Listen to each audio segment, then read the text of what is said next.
Welcome to our channel on mortgage life insurance. My name is Glenn Cook and I'm with Only Insurance. This video is the first in our series on mortgage insurance. Today we're going to look at mortgage life insurance versus term life insurance. If you've been doing some research online after being offered mortgage insurance through your bank, you've likely seen this comparison as something you should be looking into. Over the next 7 minutes, we're going to do a deep dive into the various differences between these two insurance policies. But let's start with a basic definition. Mortgage life insurance offered by the banks is a type of group creditor protection. The group part means that the policy is actually owned by the bank, not the consumer. The creditor protection part means that the insurance is tied to a debt, in this case your mortgage. That tie to your mortgage will become important in some of the things we're going to discuss. Term life insurance is an individual life insurance policy offered directly to consumers by life insurance companies, typically through a broker. You are the policy owner, so you have control over the policy.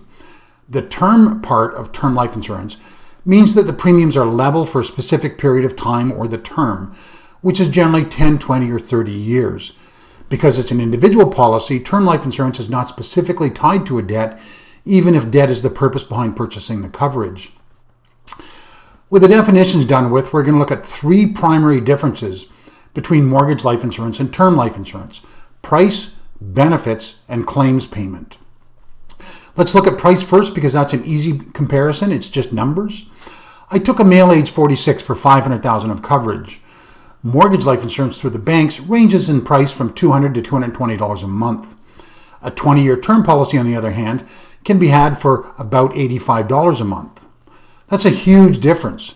For that case, mortgage life insurance premiums are over twice what a 20-year term policy costs. So in comparison of premiums, term life insurance is typically far cheaper than mortgage life insurance. This leads us to our second comparison, which is benefits. It turns out that mortgage life insurance simply doesn't compete with a term life insurance policy in this regard. Let's start with coverage amount. $500,000 if you die is $500,000, right?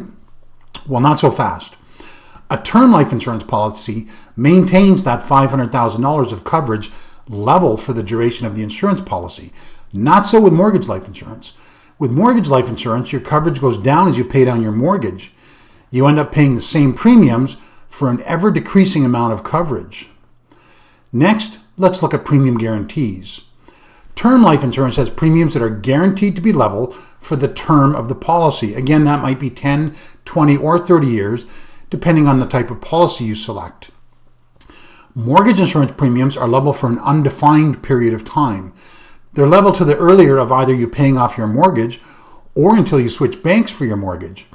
If you switch banks or mortgage providers, you're going to be looking at a new higher premium every time you make that switch, which if you're a shopper could be every 5 years. You can see that your mortgage life insurance premiums can therefore increase due to factors not associated with your insurance coverage. Once issued, a term life insurance policy's premiums cannot change for the duration of the term. Next, in terms of benefits, let's look at what happens if you become uninsurable during the course of the policy. A quick glance suggests that nothing happens to either policy, you just continue paying your premiums. But remember when we said your mortgage insurance is over if you switch mortgage companies? Let's say your mortgage is up for renewal and you want to switch companies. That means you're going to be looking at a new mortgage life insurance at the new company.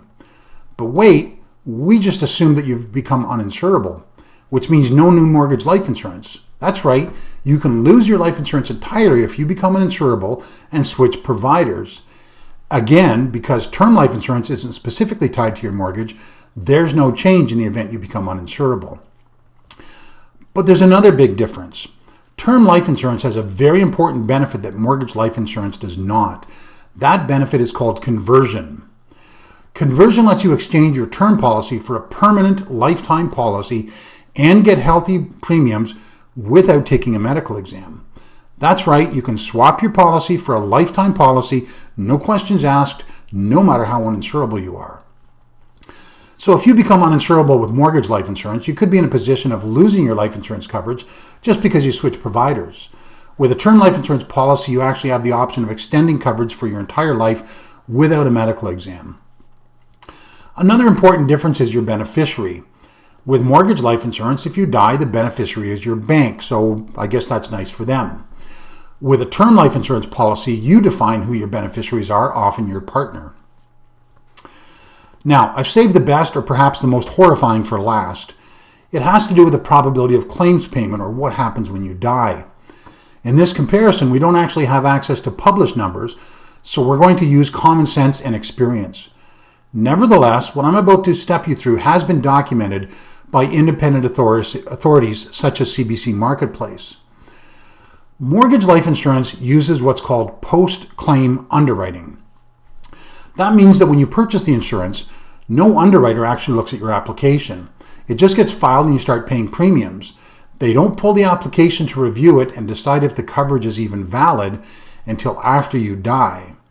This is a huge cost-saving measure because instead of reviewing everyone's applications, they only review those of the people who die and make a claim. Now, in a perfect world, that wouldn't make a difference.